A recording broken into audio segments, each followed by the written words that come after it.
నమస్తే, నేను Kavitha. Welcome to iDream news. BRS party ఓడిపోవడానికి కారణం ఎవరు?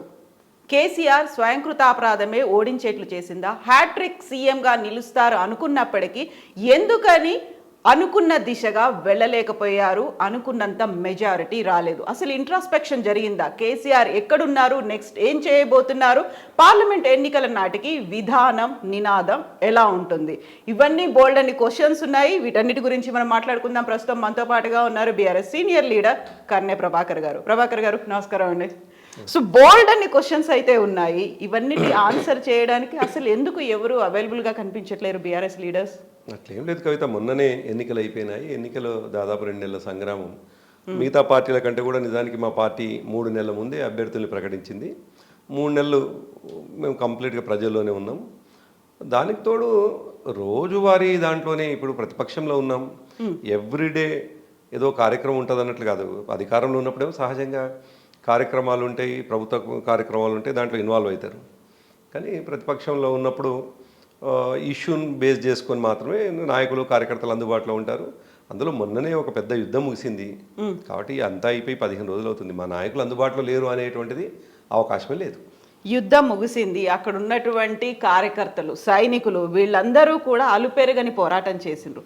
రిజల్ట్ వచ్చిన తర్వాత కనీసం ఒక థ్యాంక్స్ మెసేజో, వాళ్ళతో కలిసి కూర్చొని మాట్లాడడమో, కార్యకర్తలు కాదు అక్కడ ఉన్నటువంటి లీడరు, ఆ క్యాడరు, స్థానికంగా ఉన్నటువంటి మీ పోరాటంలో కృషి చేసేటువంటి వాళ్ళందరితో ఎందుకు కలవలేదు ఇప్పటిదాకా? 3వ తేదీ నాడు సాయంకాలం మా పార్టీ వర్కింగ్ ప్రెసిడెంట్ గారు ఒకవైపు మేము 39 సీట్లకే పరిమితం అయిపోయి కాంగ్రెస్ పార్టీ మెజార్టీ సీట్లు వచ్చి అధికారంలోకి వస్తుందని తెలిసి కూడా మా పార్టీ వర్కింగ్ ప్రెసిడెంట్ గారు, మేము ఎన్నడూ కూడా గెలుపోవటంల మీద ఆధారపడి మా రాజకీయాలు నడపలేదు. నిజానికి మేము ఎన్నడైనా 2014 వరకేమో తెలంగాణ కోసం మాత్రమే కొట్లాడినాం.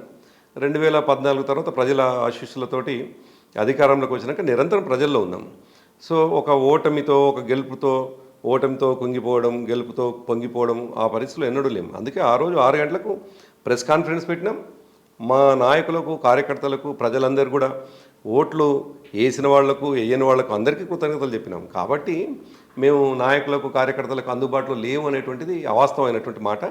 అది ఇంకోటి. ఆ తర్వాత కూడా మీరు ఇంతకుముందు అన్నట్టుగా దాని కొనసాగింపుగా ఎవ్రీడే దాదాపు డే ఆఫ్టర్ డే కేటీఆర్ గారు పార్టీ ఆఫీస్లో అందుబాటులో ఉంటున్నారు. ఈరోజు తన నియోజకవర్గానికి వెళ్ళినారు వారు.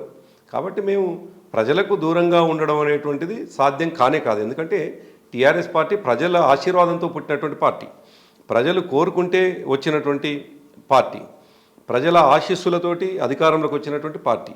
కాబట్టి టీఆర్ఎస్ పార్టీ ప్రజల మధ్యలోనే ఉంటుంది, ప్రజల ఆశీస్సులతోటి ఇంకా 5 దశాబ్దాలు ప్రజల మధ్యలో ఉంటుంది. అయితే ఫ్రమ్ హార్స్ మౌత్ అంటారు, ఒక పెద్ద ఆయన చెప్పాలి. ఎందుకంటే దీన్ని లీడ్ చేసినవాడు, ఉద్యమ నాయకుడు. ఆ తర్వాత ఇది ఫక్త్ రాజకీయ పార్టీ అని అనౌన్స్ చేసి టీఆర్ఎస్ నుంచి బీఆర్ఎస్గా మారిన తర్వాత అన్నీ తానే ముందుండి నడిపించినటువంటి, ఒక హ్యాట్రిక్ కొడతారు అని ఎదురు చూసినటువంటి కేసీఆర్ దగ్గర నుంచి ఎందుకని ఒక మాట కూడా రాలేదు? అంటే మనం చూసినాం కదా కవిత, మనకు చాలా స్పష్టంగా ఫలితాలు వచ్చిన 2వ రోజుకు, ఫలితాలు వచ్చిన రోజేమో తను తప్పకుండా మరి రాజీనామా చేయాల్సిందే. కాబట్టి రాజీనామా చేసిన తర్వాత ప్రగతి భవన్లో ఉండడం అనేటువంటిది నైతికత అనిపించదు. కాబట్టి వారు తనకు అప్పటికప్పుడు అందుబాటులో ఉన్న ఆవాస యోగ్యంగా ఉన్నటువంటి తన వ్యవసాయ క్షేత్రానికి వెళ్ళారు. వెళ్ళాక దురదృష్టం అక్కడ ఆయనకు కాల్ ఫ్రాక్చర్ కావడం. అయితే ఇక్కడ డేట్స్ చూడండి. 3rd రోజు రిజల్ట్ వచ్చింది. వచ్చిన వెంటనే తను వెళ్ళలేదు గవర్నర్ దగ్గరికి కదా, రాజీనామా పంపించారు. ఆ తర్వాత మీరు అన్నట్టుగా దురదృష్టవశాత్తు యాక్సిడెంట్ అనుకున్నప్పుడు 3rd నుంచి రేవంత్ రెడ్డి సీఎంగా ప్రమాణ స్వీకారం చేసింది 7th రోజు. 8th రోజు అందరూ శాసనసభ్యులు అక్కడ ప్రోటన్ స్పీకర్ ఆధ్వర్యంలో ప్రమాణ స్వీకారం చేయాల్సి ఉండే. జరిగింది 8th కదా, ఒక టైం గ్యాప్ అనేది అయితే ఉంది కదా. ఆ టైంలో ఎందుకు మాట్లాడలేదు? నిజానికి ప్రజల నుంచి వెళ్ళి అటువంటి అది వస్తుందని నేను ఏమనుకోవట్లేదు. ఏదైతే సోకాల్డ్, నేనేమంటున్నా సోకాల్డ్ సొసైటీ ఎవరైతే రోజువారీ చర్చలు చేసి రోజువారీ ఎవ్రీ అవర్ అప్డేట్ కావాలని కోరుకునే వాళ్ళు మాత్రమే ఇట్లా కోరుకుంటారు. కార్యకర్తలు అనుకోవట్లేదా? కార్యకర్తలకు చాలా స్పష్టంగా కనిపిస్తూ ఉంది.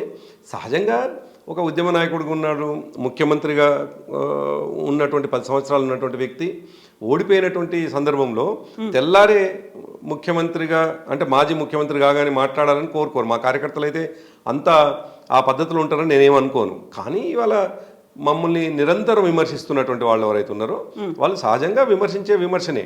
మేము ఒకరోజు ఒకవేళ ముందు రెస్పాండ్ అయినా ఇంత టైం ఇంత సమయం కూడా ఇయ్యరా, వెంటనే టీవీల ముందుకు వచ్చి మాట్లాడాలనే వాళ్ళు కూడా, అంటే ఏది చేసినా విమర్శకు కనిపిస్తుంది. ఏది చేసినా కానీ కొంత మా పట్ల తప్పు పట్టాలనేటువంటి భావన. తెలంగాణ ఉద్యమం 2001 నుంచి మొదలుకొని 2014 వరకు కూడా చాలా సందర్భాల్లో చూసినాం. పెద్దగా మేము దానికి వీస్తూ పోయి ఆశ్చర్యపోయి అయ్యో ఇటువంటి ప్రశ్న సొసైటీ నుంచి వస్తుంది అనుకోం. సొసైటీ నుంచి వస్తే పర్వాలేదు, సోకాల్డ్ కొంతమంది నుంచి వచ్చినప్పుడు మాత్రమే వాళ్ళకేం సమాధానం చెప్పాల్సినటువంటి అవసరం లేదు. ఎందుకంటే మా నాయకుడు అప్రాపరేట్గా వ్యవహరిస్తారు. ఏ టైంకు ఎట్లా వ్యవహరించాలో మా నాయకుడికి తెలిసినంతగా బహుశా భారతదేశంలో ఏ నాయకుడు కూడా తెలియదు.